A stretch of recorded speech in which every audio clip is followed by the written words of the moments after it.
Inquérito policial sobre a morte da universitária Nathane Alves, de 20 anos. Nathane Alves, sequestrada na saída de uma igreja evangélica no município de Quixeramobim. Sobre esse assunto, eu converso ao vivo com o repórter Ricardo Lima, que traz o laudo final da perícia. Ricardo, boa noite. Além de matar, brutalmente essa garota a pedradas, a vítima ainda sofreu tentativa de estupro por parte aí desse falso pastor. É isso, Isis. Boa noite para você, boa noite para o povo de casa. Essa informação do estupro eu tinha desde o dia em que os suspeitos foram presos, porque eu conversei com um policial que ouviu de um deles esse episódio, apontando o Francisco Márcio como sendo o autor dessa tentativa. Contudo, questionando o delegado William Lopes, que é o delegado presidente desse inquérito, ele não tinha isso nos autos porque não havia sido comentado lá durante o depoimento dos suspeitos. Só agora, depois da conclusão do inquérito, é que se chegou a essa conclusão. E por esse motivo, o Francisco Márcio também está sendo indiciado aí por estupro, porque, segundo o delegado William Lopes, não houve a conjunção carnal, mas teria acontecido o que eles chamam no termo, no juridiquês, de toque lascivo, ou seja, a jovem foi apalpada ainda em vida, quando sofreu bastante, reagiu, inclusive a pedradas na tentativa de se safar dos criminosos, fazer com que eles desistissem dessa situação. O que chama mais a atenção durante o depoimento do falso pastor, o Francisco Márcio, de 43 anos, é justamente a frieza com que ele se refere a essa jovem, a forma como eles agiram durante esse crime brutal e que chocou a população do Sertão Central e até mesmo do estado do Ceará. Muito frio, muito desprezo pela vida, muito tranquilo quando disse, ela está morta, está em tal lugar. E a polícia foi para o local. Essa questão está pesando bastante, chamou a atenção, inclusive, das autoridades. O que é que aconteceu, Isis, em relação à conclusão desse caso? Eu imagino que nós estejamos vendo aí imagens tanto da perícia do veículo, quando foi localizado, onde as digitais dos suspeitos foram coletadas principalmente na central multimídia do carro, no volante, mas no multimídia, por ser uma tela de LCD, fica muito mais fácil de evidenciar essas digitais. No local também onde o crime foi praticado, um terreno cercado, onde eles tiveram de pular a cerca juntamente com a vítima para cometer o crime, porque a tentativa, segundo os outros dois envolvidos no caso, era apenas de roubar. O interesse deles era apenas roubar, tanto do Francisco Teodósio Ramos, também de 43 anos de idade, como do Jarderson do Nascimento da Silva, de 23 anos. Mas o autor intelectual do crime, o Francisco Márcio, ele tinha sim o interesse em estuprar a vítima, que gritou bastante, e somente por causa dos gritos dela foi que eles desistiram de estuprá-la. Contudo, ela foi asfixiada e ainda teve traumatismo crânioencefálico em razão das pedradas direcionadas à região da cabeça. Ambos, os três, foram autuados, foram indiciados por crimes como latrocínio, ocultação de cadáver e organização criminosa. Além desses casos, desses crimes aí, o Francisco Márcio Freire também responderá pelo crime de estupro dessa jovem que foi raptada na saída da igreja lá em Quixeramobim, colocada dentro do veículo. Por várias vezes ela tentava chamar a atenção das pessoas que estavam a uma certa distância e não perceberam o crime. Ela gritava de todas as formas para tentar se livrar dos suspeitos, mas isso não aconteceu.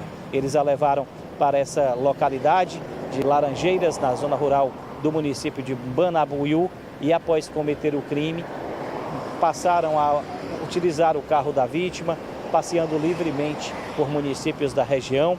Foram flagrados pelo sistema de vídeo monitoramento de Morada Nova e em seguida foram a Quixadá, onde abandonaram o veículo e se esconderam em uma residência. O suspeito, inclusive, apontou o local onde a chave do carro foi jogada para se livrar das provas, mas a polícia, utilizando de toda a tecnologia disponível e todo o treinamento e a capacidade, inclusive, do delegado William Lopes, que esteve à frente desse inquérito desde o início, resultou na captura em tempo recorde dos suspeitos ainda em situação de flagrante. Foram eles que apontaram, inclusive, o local onde a jovem estava, foi localizado. Não terminou da forma satisfatória, mas pelo menos o inquérito policial está sendo concluído agora. E com a conclusão, a gente percebe aí que não ficou apenas no indiciamento por latrocínio, por exemplo, né? Eles foram autuados por organização criminosa, associação, né? Organização criminosa, latrocínio e também pela ocultação do cadáver, além do Márcio, o falso pastor, que também foi indiciado por estupro. A polícia fez de tudo para que lá, daqui uns meses, quando sair o julgamento, esses suspeitos possam ser condenados aí a pelo menos uns 30 anos de cadeia, embora a gente saiba que eles não passem todo esse tempo na prisão, né? Ambos indiciados e a expectativa é de que ambos sejam também condenados, viu, Isis? Se Deus quiser. E a justiça também. E o júri que vai participar aí, em breve, acredito eu, que não demore muito, para que esses 3 sentem no banco dos réus e possam pagar pelos crimes cometidos. Ricardo, muito obrigada. Hoje, nós tivemos acesso a mais de 300 páginas do inquérito policial. E das 300 páginas, cara, não dá para ler tudo, mas algumas partes que eu li, uma eu destaquei aqui, tá até comigo aqui na minha mão, que na narrativa do inquérito tem um momento em que o Francisco Márcio Freire, que é o falso pastor, que tentou estuprar a Nathany, dentro do carro com ela, junto aos comparsas, ele fala a seguinte frase, abre aspas, às vezes, o diabo coloca pratos deliciosos na nossa frente, o inimigo é sujo, fecha aspas. O que comprova, meu caro telespectador, que esse homem não tinha só a intenção de levar o carro da Nathany. Os outros 2, sim. É tanto que dentro do inquérito foi falado que eles chegaram nessa área de vegetação, pararam o carro e o Márcio pegou a Nathany e saiu com ela por dentro do mato. Apenas os 2, nesse primeiro momento, passaram por debaixo da cerca. Os outros comparsas ficaram esperando. E é nojento, é imundo ter que ler toda a narrativa desse ato diabólico, cruel, perverso, frio, imundo, praticado por esse falso pastor. Ao escutarem os gritos da Nathany, os 2 comparsas que estavam lá, a cerca de 100 metros do local onde ele entrou com a menina, escutaram os gritos dela e resolveram ir lá. E encontraram a cena, o falso pastor tentando estuprar a garota. Ele já estava com a cabeça ferida porque ela foi até as últimas consequências para lutar pela vida, pela sua honra. Ele estava machucado na cabeça porque ela ainda conseguiu acertá-lo na cabeça, de acordo com o depoimento aqui desse cretino. E aí ele disse, terminem o serviço. E os outros 2 conseguiram uma pedra tão pesada que tinham que segurar com as 2 mãos para poder terminar de matar essa menina. Então eu espero do fundo do meu coração que a justiça siga sendo feita. Porque ler, meu caro telespectador, esse inquérito, parte dele, foi de embrulhar o estômago. Em pensar tudo que essa menina sofreu.